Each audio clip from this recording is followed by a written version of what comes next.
Plague, Black Death. The plague, also known as the Black Death, was a plague epidemic that ravaged European 1347 to 1352, killing around 25 to 30 million people. The disease, carried by fleas on rodent animals, first appeared in Central Asia and spread to Crimea through Mongol warriors and merchants. Carried by rats on Genoese merchant ships sailing out of the Black Sea, the plague entered Europe via Italy. It is thought that between 30% and 50% of the population in the affected areas died from the plague, with two-thirds of the sick dying. The death toll was so high that it had serious consequences for medieval European society. The lack of sufficient numbers of farmers led to calls for an end to serfdom, a general questioning of authority and riots, and the complete abandonment of many towns and villages. It would take about 200 years for Europe's population to return to what it was before the plague. Causes and symptoms. Plague is a disease caused by the bacterium Bacillus and is carried and spread by parasitic fleas, especially on rodents such as the brown sewer rat. There are 3 types of plague, and all 3 were likely to have been seen in the plague epidemic characterized as the Black Death. In the 14th century outbreak, the most common was the bubonic plague, which caused severe swelling of the lymph nodes in the groin and armpits and was called the Black Death because of its disgusting black color. These black sores, which could often cover the whole body, were caused by internal bleeding known as bubo, from which the bubonic plague got its name. Severe fever and joint pain were other symptoms. If bubonic plague was left untreated, 30% to 75% of infections were fatal, usually within 72 hours. The other 2 forms of plague, pulmonary and septicemic plague, are generally fatal in all cases. The terrible symptoms of the disease were described by writers of the time.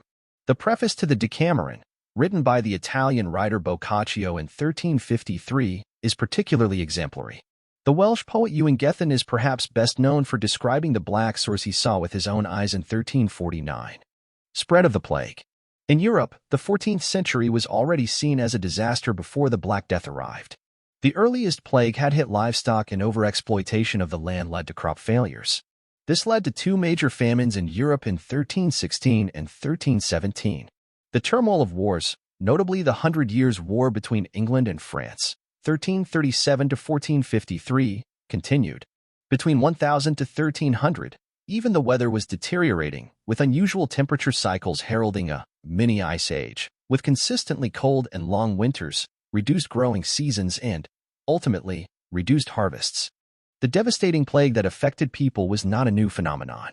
In the mid-5th century, a severe outbreak ravaged the Mediterranean region and Constantinople in particular.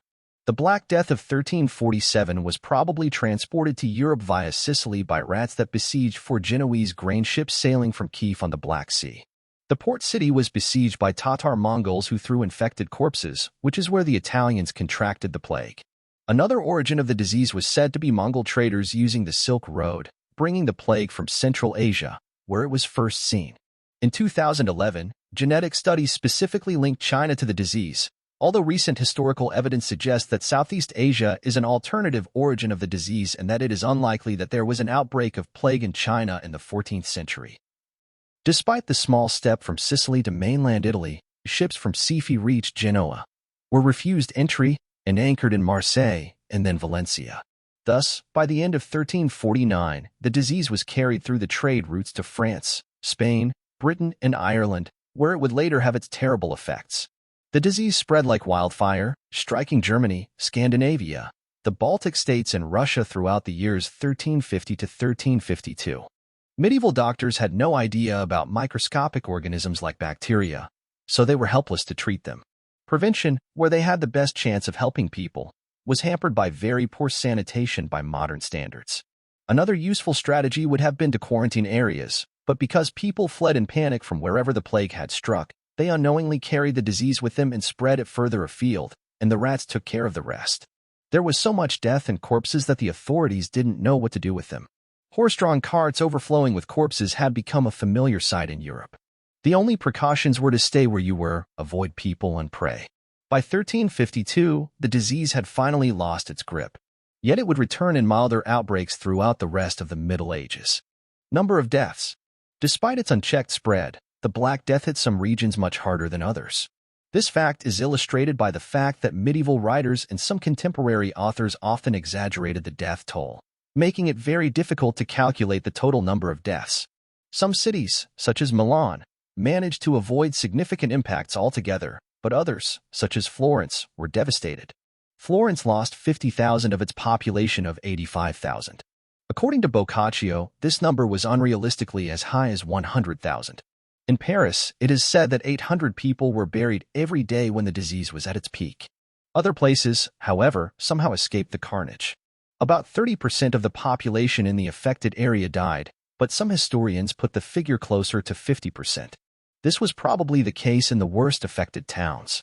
The death toll in Europe between 1347 and 1352 is therefore thought to have been between 25 and 30 million. The European population would not reach its pre-1347 level until around 1550. Sosyal sonuçlar. Bu kadar çok sayıda ölümün ağır sonuçları olmuş ve birçok yerde toplumun sosyal yapısı bozulmuştu. Vebanın boy gösterdiği birçok ufak kentsel alan sakinleri, güvende olmak için kırsal kesimlere gitti. Geleneksel otoriteler yani hem kilise hem de hükümetler sorguya çekildi. İnsanların başına böyle bir şey nasıl gelebilirdi? Yöneticiler ve Tanrı, tüm bunlardan sorumlu tutulmayacak mıydı? Hastalık nereden gelmişti ve nasıl bu kadar ayırt edilmezdi? Aynı zamanda bireysel dindarlık arttı ve hayırsever kuruluşlar gelişti. Kara ölüm ismi, insanlara ne olup bittiğini anlatmak için kişileştirilmiş bir isimdi. Genellikle ata binmiş bir iskelet gövdesiyle insanları hayatlarının baharında, elindeki tırpanla öldüren bir ölüm meleği olarak resmedilirdi.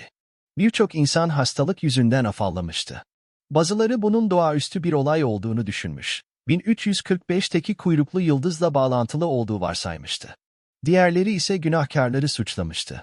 Sokaklarda kendilerini kırbaçlayıp günahkarlara tövbe etmelerini, bu sayede Tanrı'nın bu korkunç cezayı kaldıracağını söyleyenlerin başında Renanyalı, Rineland, Flagellandlar geliyordu. Birçok kişi bunun şeytanın açıklanamaz bir hamlesi olduğunu düşünmüş, bazıları da yüzyıllardır süren ön yargılarıyla ezeli düşmanlarını suçlamıştı. Bu durum belirli gruplara yapılan saldırılara hatta katliamlara sebep olmuş. Öyle ki binlerce Yahudi, Polonya'ya kaçmıştı. Kriz bittiğinde bile yüzleşilmesi gereken başka problemler vardı. İhtiyacı karşılayamayan az sayıda işçi yüzünden maaşlar ve fiyatlar hızla artmıştı. İnsanları beslemek için tarıma duyulan ihtiyaç, ciddi bir zorluk yaratacaktı çünkü artık daha az insan satın aldığı için imal edilen ürünlere olan talep büyük oranda düşmüştü. Özellikle tarımda, çalışabilenler maaş isteyebilecek bir pozisyondaydı ve işçinin toprak sahibine kira ödediği ve topraktan ayrılmadığı serflik kurumu son bulmuştu. Daha esnek, daha çok hareket eden ve daha bağımsız bir işgücü doğmuştu. Sosyal kargaşaların akabinde, aristokrasi bu yeni taleplere karşı koymaya çalıştığında isyanlar çoğu kez anında patlak vermişti.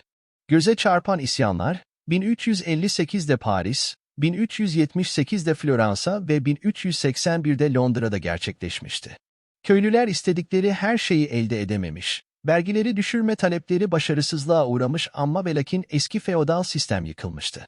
1358 ve 1359'daki büyük kıtlıklardan, 1362-1363 yıllarında ve tekrar eden 1369, 1374 ve 1390 yıllarında daha az şiddetli seyreden vebanın ardından 1300'lü yılların sonlarına doğru birçok insanın yaşam standartları yükseldi. Toprak ve kaynaklar için nüfus ile birlikte rekabetin azalması, köylünün refah seviyesini de yükseltti. Toprak sahibi aristokratlar da sahipsiz toprakları almakta gecikmedi. Hatta sosyal sınıf atlayan köylüler bile topraklarını genişletmeyi düşünebiliyordu. Özellikle kadınlar vebadan önce sahip olmadıkları bazı toprak mülkiyeti hakları edindiler. Bölgeye göre yasalar değişiklik gösterdi fakat örneğin İngiltere'nin bazı kısımlarındaki kadınlar, vefat etmiş kocalarının topraklarını tekrar evlenene kadar ellerinde tutabiliyorlardı. Hatta daha geniş bir yetkiyle tekrar evlenseler bile eski kocalarının topraklarını kaybetmiyorlardı. Bu sosyal değişimlerin hiçbiri kara ölümle doğrudan ilişkilendirilemez, hatta bazı değişimlerin tohumları veba gelmeden önce atılmıştı. Orta Çağ'ın sonlarına gelinirken Avrupa toplumunun kara ölümle sarsılması, toplumda yaşanan değişimler açısından kesinlikle etkili ve hızlandırıcı bir rol oynamıştı. Don't forget to subscribe. Good day.